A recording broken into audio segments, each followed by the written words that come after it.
Tempest is a gender and sexualities and history major, working with Dr. Dana Simmons, Society, Environment, and Healthy Equity. You participate in a newsletter, A Legacy of Trans Masculine Community. You're a senior.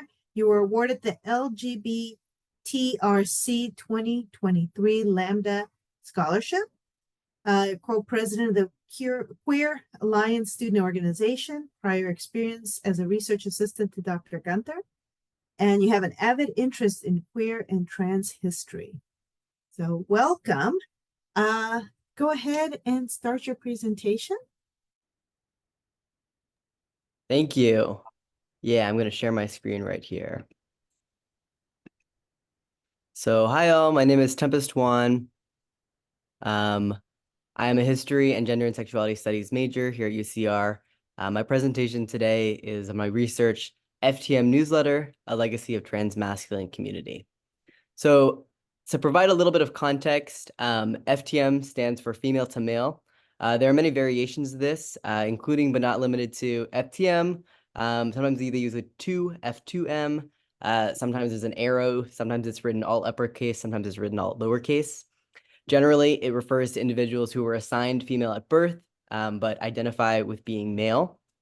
The term FTM, generally, it's dropped in popularity in the last 10 years or so, mostly replaced by other identity descriptors such as trans man, trans masculine, sometimes AFAB, which stands for assigned female at birth.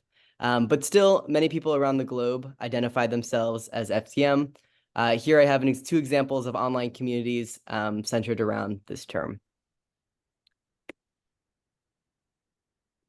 My overall thesis for this project is really examining the influence and importance of the American serial publication FTM newsletter in forming community and resource sharing among transmasculine individuals, specifically between the years of 1987 and 1995. As the first serial publication exclusively for trans female-to-male individuals in the world, FTM newsletter was really crucial in developing a modern transmasculine identity. Unfortunately, despite the scholarly work about FTM newsletter and the history of transmasculine organizing and liberation movements is very few and far between. So this research really aims to discover how FTM newsletter evolved from its first issue to create a new FTM identity and community that did not previously exist.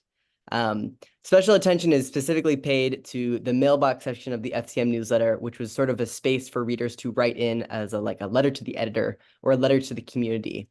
All issues of FTM newsletter published between 1987 and 1995 were investigated, some 40-odd issues, as well as personal correspondences and notes from creators, editors, and leaders behind the scene of FTM newsletter. The mailbox and the personal correspondences in particular show how the newsletter tuned into its subscriber base and gradually developed a national and international community, which was no easy feat before the prevalence of the internet. And these connections found between the readers, writers, editors, and other contributors demonstrate the community and identity building that FTM newsletter facilitated. And to me, they really speak to its critical role in the transgender liberation movement in the United States between 1987 and 1995. So real quickly, this is a quick overview of my methodology, my sources. I looked at quite a lot of archival material. These archives, they stored every issue of FTM newsletter, as well as documents from FTM International, which was the parent organization. Additionally, I looked at Lou Sullivan's papers. Lou Sullivan was the founder of FTM newsletter, and the Patrick McGee papers. Patrick McGee was a trans man who collected materials relating to trans organization and activism, specifically in Southern California. I also looked at a couple of academic sources. Unfortunately, only one of these academic sources is explicitly about FTM newsletter. The others are more generally about the formation of the FTM identity and community. As I said earlier, it's very difficult to find scholarly work about this. And then some other sources include a biography about Lou Sullivan, a collection of his diaries, a memoir written by Jameson Green, who took over FTM newsletter after Lou Sullivan. So to give you an overview, I'd like to present a timeline of the term FTM.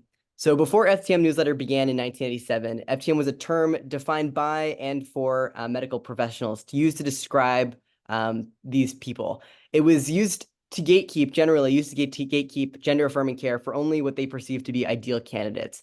And what this more specifically meant is it generally meant that they wanted people who they wanted to give access to care to people who were going to transition into a more normative gender role, which unfortunately eliminated a lot of people from accessing this care. Lou Sullivan begins FTM Newsletter in 1987, generally as a way to keep in contact with his FTM friends in San Francisco. And during this time, he establishes it as for those known collectively and individually as FTM. And he develops an inclusive and diverse network through this mailbox. And in 1991, Sullivan dies of AIDS. He's the first known FTM individual to die of AIDS. Jamison Green takes over FTM Newsletter, and under his leadership, the organization is renamed as FTM International, and it's registered as a nonprofit. It begins the development of a wider international collective identity that organizes individuals around shared experiences that transcend nation and culture and location. And in 1995, FTM International organizes the first FTM Conference of the Americas, which was a gathering of 400 individuals from across the world, all meeting in San Francisco for the very first time. And this is where I personally capped this research project, as I perceive this event to be a huge milestone for the FTM community in regards to visibility, in regards to organization, in regards to advocacy. Jamison Green explains that never before in the history of the world had so many FTM people been in the same place at once. He writes that people looked in each other's eyes and knew we could never again be isolated and mute. And so here's, to demonstrate this timeline, I'd like to show some examples of materials that I've analyzed throughout this research project. This is an example of the FTM mailbox. Again, a space for readers to write into the rest of the community. This is from issue 9, published in 1989. 2 letters came in from individuals outside of the US. Up until this point, the majority of the readers had been from the US, more specifically from California. Here we see the reach of FTM Newsletter is expanding because in these letters, one is from an individual in the Netherlands and another is from an individual in England. They each are writing in about their experiences in their respective countries, and they're requesting information from others about what their lives and experiences are like in other places in the world. And here we see a letter from a therapist from the Claremont Counseling Center, Claremont in Southern California, writing a letter to Lou Sullivan, thanking him for the FTM newsletter. They're crediting their ability to provide support for FTM individuals, partially on the basis that FTM Newsletter included the Claremont Counseling Center in their newsletter. So we're sort of seeing that FTM Newsletter, which is a publication coming out of San Francisco, is developing a support network for individuals in Southern California and beyond. Here in 1992, we see a change in the kind of messages written into the mailbox. So this really exemplifies my argument that FTM Newsletter establishes a community that develops into the modern transgender liberation movement. Here we see an organization writing in, stating that they are interested in organizing a political advocacy group. So this is not a personal support group. This is a group that's interested in organizing on behalf of FTM political and legal concerns. I picked this example. There's many examples in between. Starting around 1990, we start to see more and more incidents of this, growing further and further up until 95. But I picked this example in particular because the person who's writing in is writing in from a Riverside address, and I just thought that was particularly relevant. We're seeing people organizing, wanting to talk about how to advance issues beyond themselves. We're advancing into 1994. On the left, we have it's a cover page of a copy of FTM Nippon, also known as FTM Japan. So there's a reader from FTM Newsletter from Japan who is granted permission to translate and reprint FTM Newsletter for their readers in Japan. Eventually, this actually becomes its own newsletter with its own networking and mailbox components, but it begins because there's an individual who reads the newsletter, who can read English and wants to be able to translate these kinds of resources and these feelings and opinions being shared to other people who feel similarly in Japan. And on the right is an image of the FTM contingency in the SF Pride Parade. This is the very first FTM contingency in an SF Pride Parade. And this demonstrates a development of the physical gathering of FTM individuals, as well as a positioning of FTM issues as being a part of the LGBTQ community and greater advocacy movement. I think both of these examples sort of demonstrate how the movement is spreading. It's changing the FTM identity from being sort of an individual, personal sort of blight that it was perceived before 87 to now developing into a community of people who are sharing these like experiences across the globe. And now they're moving towards positioning themselves as wanting to organize on behalf of others like them. And here in 1995, we have, this is issue 32 of FTM newsletter. They're recapping the FTM Conference of the Americas. The FTM Conference of the Americas was the first conference held in North America, specifically for FTM individuals. They amassed more than 300, I believe in the issue, it says close to 400 individuals who gather in San Francisco coming from across the globe.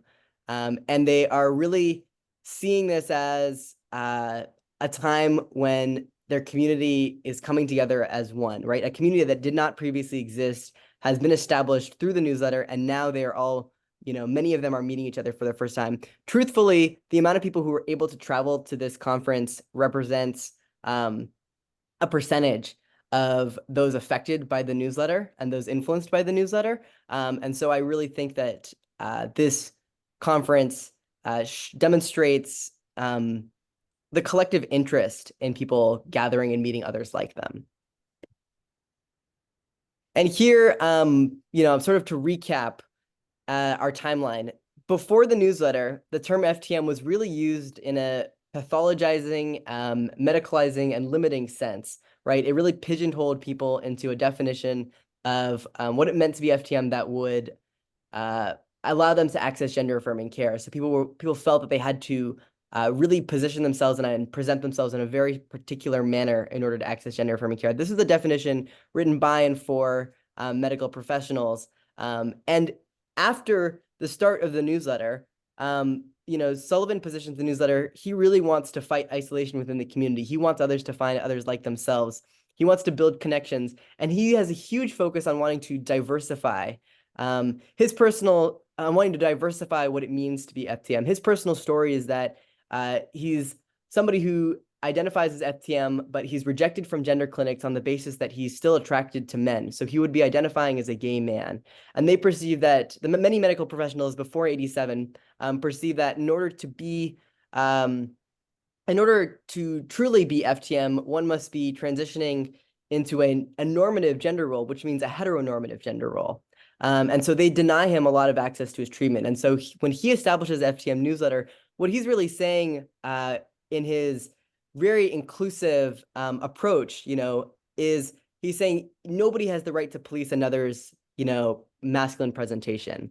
And so that's really one of the founding goals. And I really think that this approach helps create FTM as a definition separate from the medical definition, as a separate identity and a separate community. After Jameson Green takes over, we see this collective identity growing and growing into an international community, and we start to see the community recognizing their individual obstacles as more of issues to organize around, for all of them to organize and fight together. It's not just I'm experiencing this alone. It's actually we all are affected by this, and so we see a shift to advocacy. And then after the FTM Conference of Americas, we see further political organizing, further activism that leads into the later transgender liberation movement of the late 90s and early 2000s. And generally at this point, we start to see the movement move online. So when we think about in the context of all this organizing and all this community building happening before the prevalence of the internet, to me, that's very, very impressive. So yeah, to recap, the readers of FTM newsletter are starting to see themselves as part of a bigger movement rather than as isolated patients as they would have seen themselves before 1987. And they begin to understand that those political and legal and social obstacles that they are facing are actually issues that they can organize around as a collective rather than their own personal failures, which I think is a really crucial, accomplishment of FTM newsletter. In conclusion, I generally perceive the purpose of my research is to demonstrate that FTM newsletter really developed FTM as an international community of very diverse individuals with shared experiences, rather than a very pigeonholed medical definition. And this new definition of FTM, yeah, it counters this previously heavily medicalized definition, and it establishes FTM as an inclusive and nuanced individual identity that can welcome more people into what is now a growing community. And so this establishment of this international community leads to increased visibility of transmasculine individuals, and it advances their political advocacy and organizing efforts. That is my presentation. Thank you.